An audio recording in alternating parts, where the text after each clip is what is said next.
Today, I have a special treat for you. We are going to be hearing from author and decluttering expert Dana K. White of A Slob Comes Clean. You are listening to the Decluttering Club podcast. I'm your host, Sarah Mueller, and it's my mission to equip women to declutter their homes, their time, and their lives so that they have energy for what matters most. Thanks for having me on. This is really fun. Absolutely. So you have a new book coming out, and I want to hear all about that. But before we get into that, can you give people a little bit of background? Who are you? Where are you from? Like, why do you care about decluttering? Well, I was born in. So how much time do we have? I know, right? I'm from Texas. I have 3 kids who are in college. About to be an empty nester. We were an empty nester back in August for 2 days. And when 2 had moved out and then 1 moved back home. So that's just okay. The stage. I always tell people I'm glad I like roller coasters because I've got young adult kids, So it's fun. Like I'm at a really fun stage of life, but I write about decluttering. I teach about decluttering. I talk about it a lot, because it was once my biggest struggle, right? So mm-hmm. I wanted to be a writer, and when my kids were little, I thought one of these days I'm going to figure out how to make writing my career. My kids were little, and I discovered what blogs were. Do you remember blogs? I do. Yeah. Back in the day. I know. And so it was 2008, and I had heard about them, but I didn't know what they were. Well, when I found out what blogs were, I was like, I've got to have one. This is the thing. This is it. But I didn't start writing on a blog because my house was a disaster, and it had always been a disaster. Always for my whole life. It was my biggest struggle. And I had tried so hard to get it under control, and I couldn't. And now I was like, if I'm going to write, I wanted to write about motherhood and all that. I thought, if I'm going to write about that, I don't want to live in fear that people would find out what my house looks like and throw away everything I'd said, about that was good and true. And so I now had this new motivation, and I still could not do it. And it was very frustrating. And so it was frustration because I was generally able to tackle things and figure them out and be successful, right? Like that was in my career before I had kids and all that. Like that was just my personality. And yet I couldn't seem to do this thing that I felt like it was easy for everybody else in the entire world, especially women, especially Christian women, right? It's supposed to be easy. We're supposed to love it.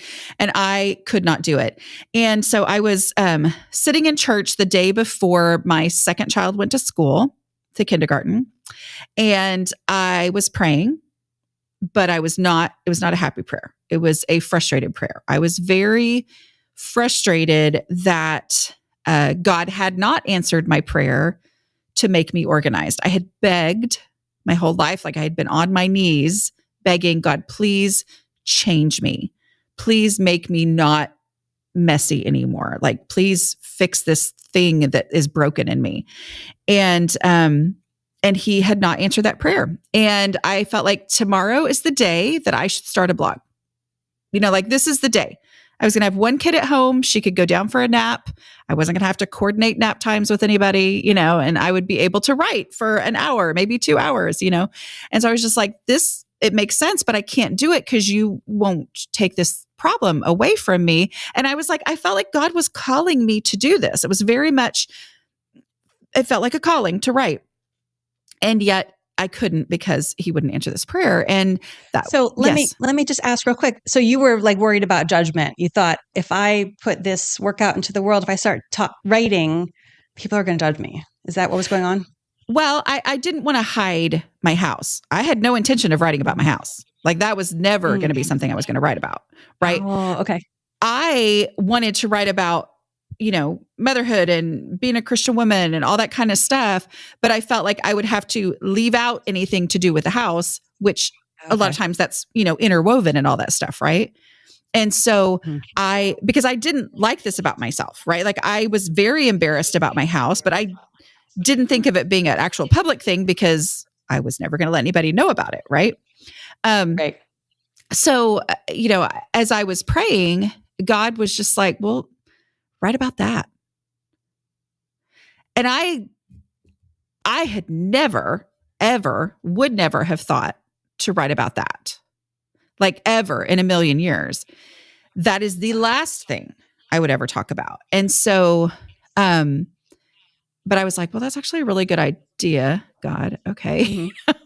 So I went home and started an anonymous, what I thought was a temporary blog. I thought this was a compromise. Okay. This was going to let me learn about blogging, the thing I was desperate to do, while getting my house under control as a way to stay focused on it. Right. Like I remember reading one of the first blogs I ever read was, I think it was like Crockpot 365 or something. And she like for a year, do you remember that one?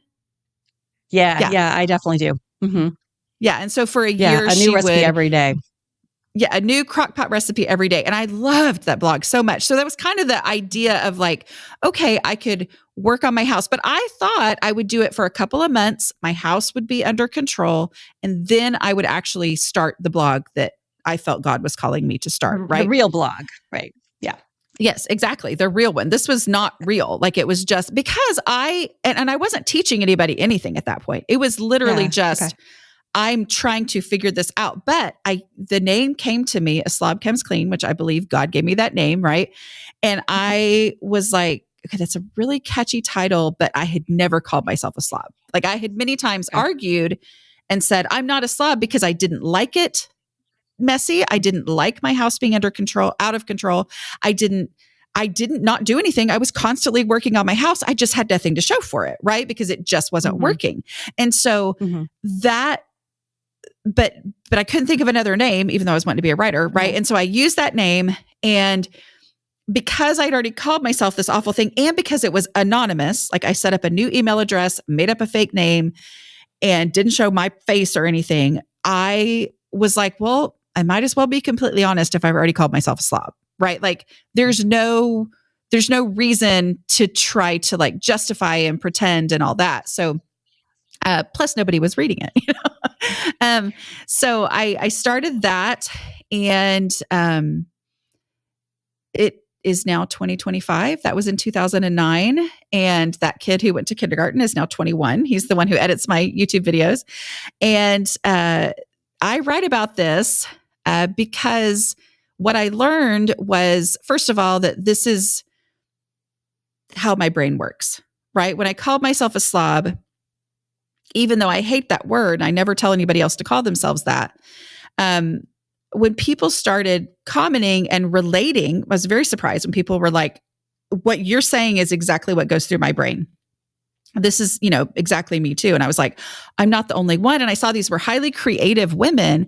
And I saw that there's a relationship between this high creativity, which I love about myself. And I say, thank you, God, for making me creative. And this part of me that I didn't like, but that struggles with physical stuff, keeping it under control, right? And so when I realized that, I went, oh, okay, this is how God made me. And therefore, I just have to figure out what works for the brain that I have. And it let me let go of the shame of feeling like there's something wrong with me, because I went, oh no, most organizing advice is written by organized people, right? Like their brains work very differently from my brain. And so I don't need to feel like a failure when their methods that they're sharing don't work for me. I just had to figure out what did work for me, right? And so it gave me freedom to be like, okay, I'm not broken. I just have to figure out what works for me. And now I've realized that there are a lot of us out there. And so in the same way that it was very helpful for me to see that I was not alone, I now take that on and say, I know how important it is to be honest about these struggles so that other people know they're not alone, so that then they can experience that freedom too. I love that. That's amazing. Let me ask you about, you mentioned the word slob, and that's the name of your business, your blog, your website, A Slob Comes Clean. Do you feel like you've redeemed that word? Because it's like, it's such a negative word, but you're so free with it. So talk a little bit Yeah, about that. that's a great question. And I haven't been asked that before. So I love questions I haven't been asked before.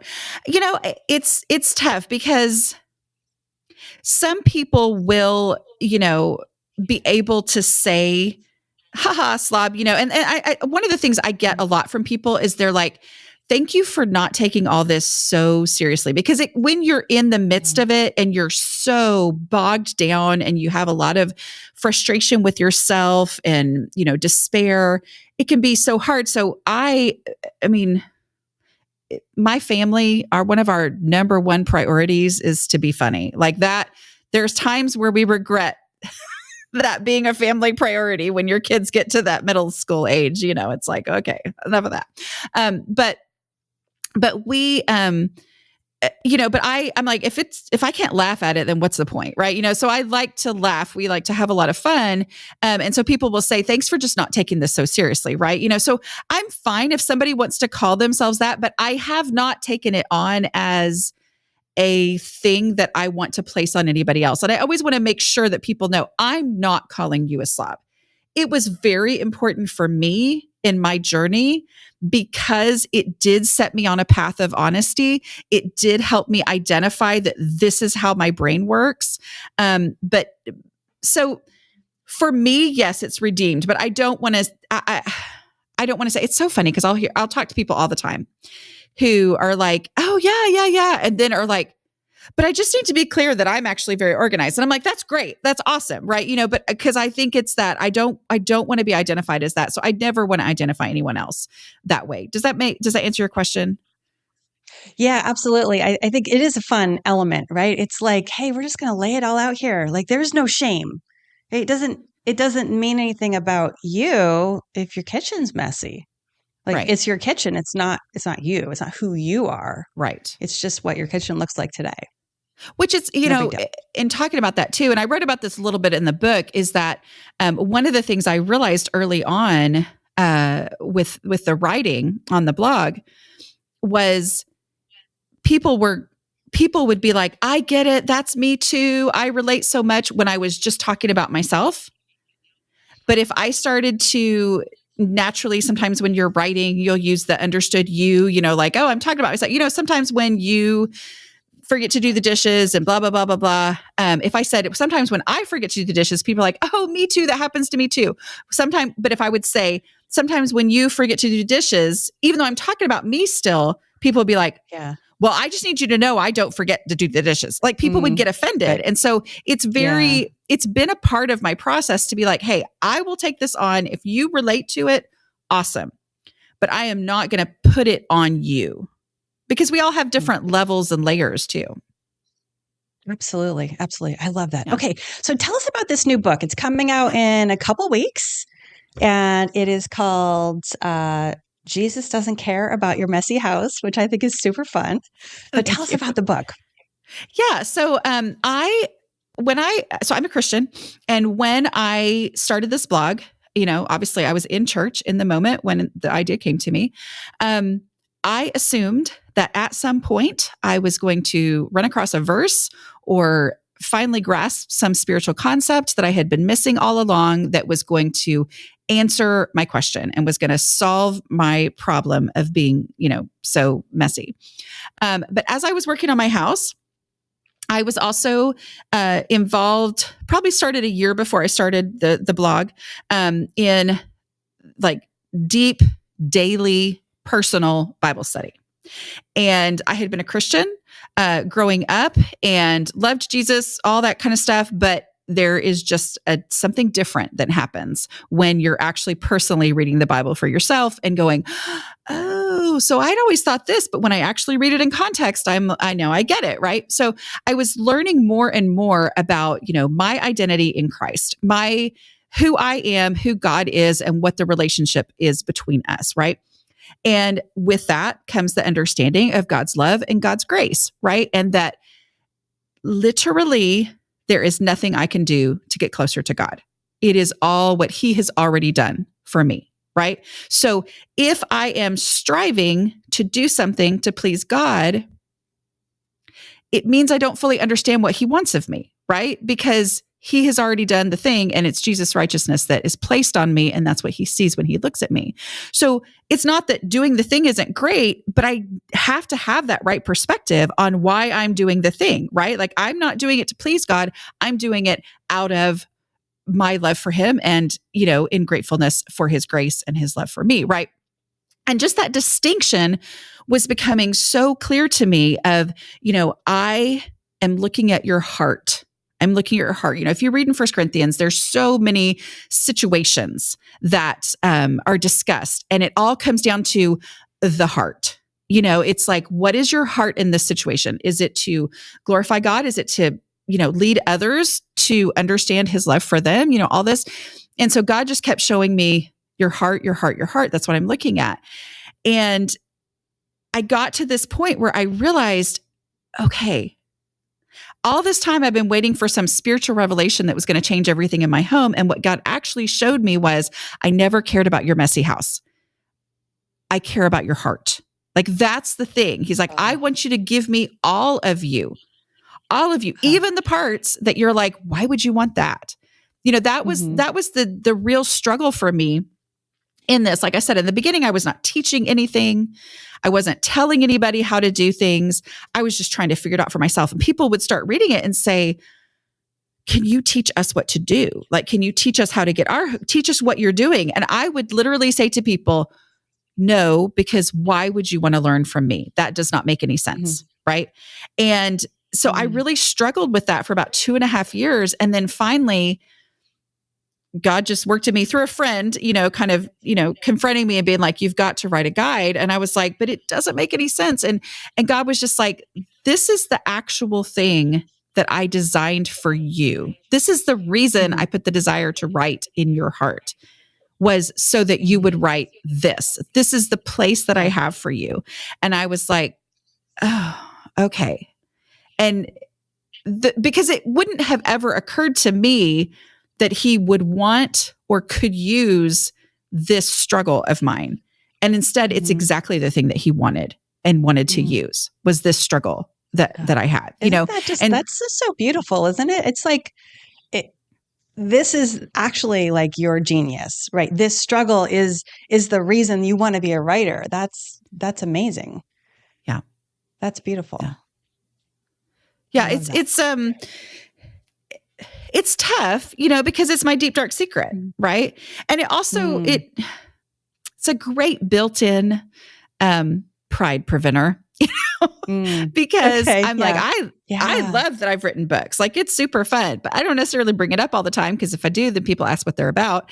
And then if they ask what they're about, I end up, having to explain that, because people assume, oh, you write about cleaning and organizing, you must be so organized. And I'm like, I write about it from the perspective of the person who had to dig their way out, because this is my biggest struggle. Like, it is not natural to me at all,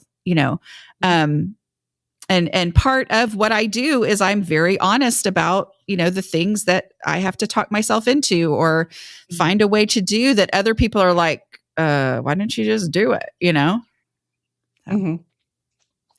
Very cool. Very cool. So what's something that you teach in the book? Is there like some little nugget that you could share that, I know you talked about the whole idea of love, and like, it's not about what the house looks like. It's about, do you understand, where your heart is? But like, share a little bit, with everybody about like, how can we start to apply this today?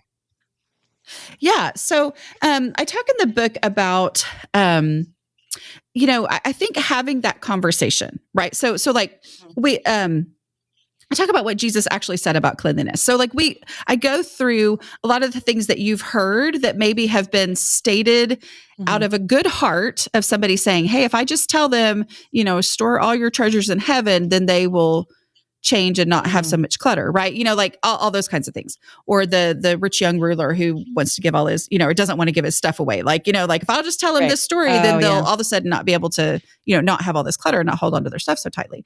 So I go through a lot of those stories and just say, let's look at what's actually going on here and, look at it from this perspective of, that ultimately it's their heart that is the issue. But, the thing I talk about with, what Jesus actually says about cleanliness, because that's my default, right?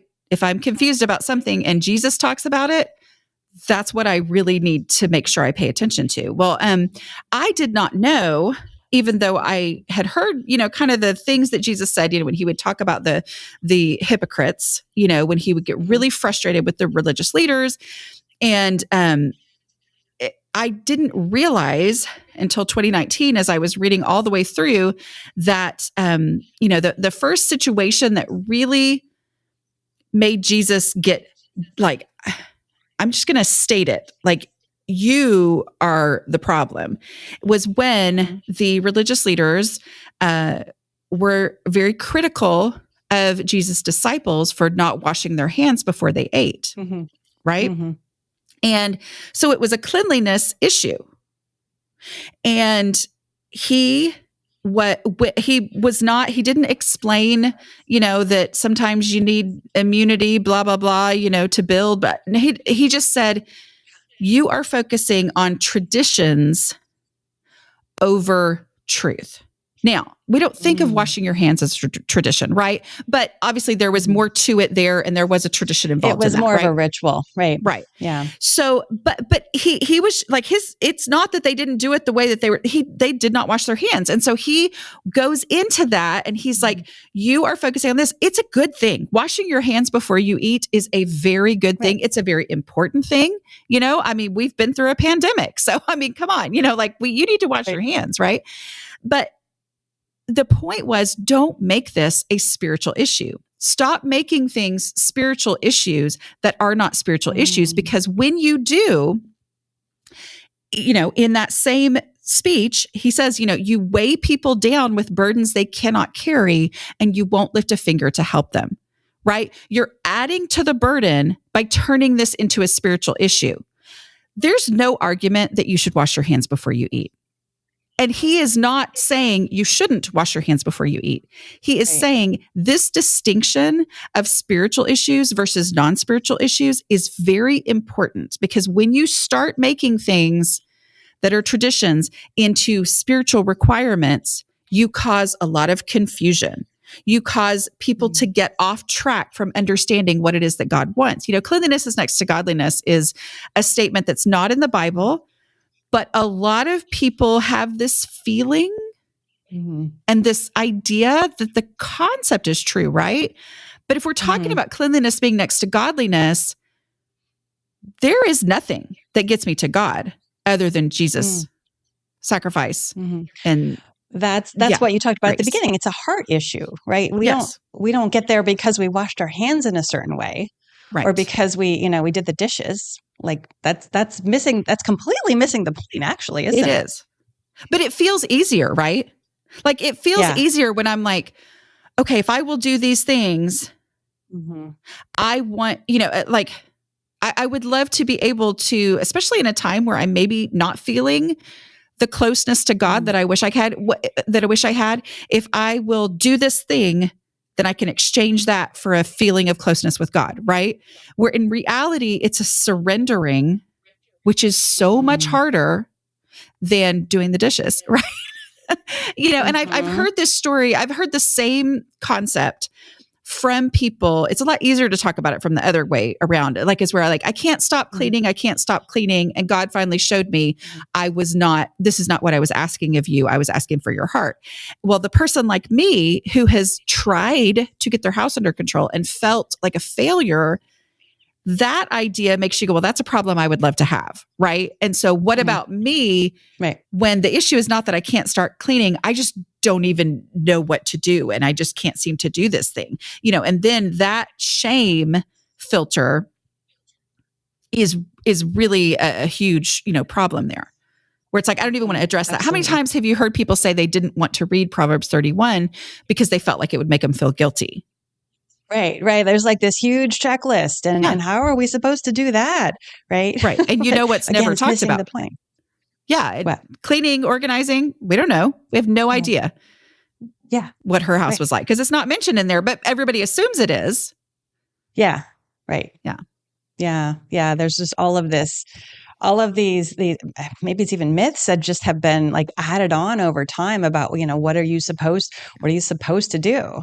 Right. It's all of this should, but that's missing the point. Yeah. Well, there's just so much freedom and maybe there's freedom on the one hand, but then also, like you said, it's a lot harder if it's all about your heart and, your motivation, right? You're not just trying to check the box, and pay your dues. You can't pay your dues. That's not a thing, right? That's not a thing in Christianity. Oh, I love that so much. That's amazing. All right. Is there anything else that you would like to share? Any other like parting wisdom? What is the question that people ask you all the time? And, what's your answer to that? Yeah, I think people ask where to start.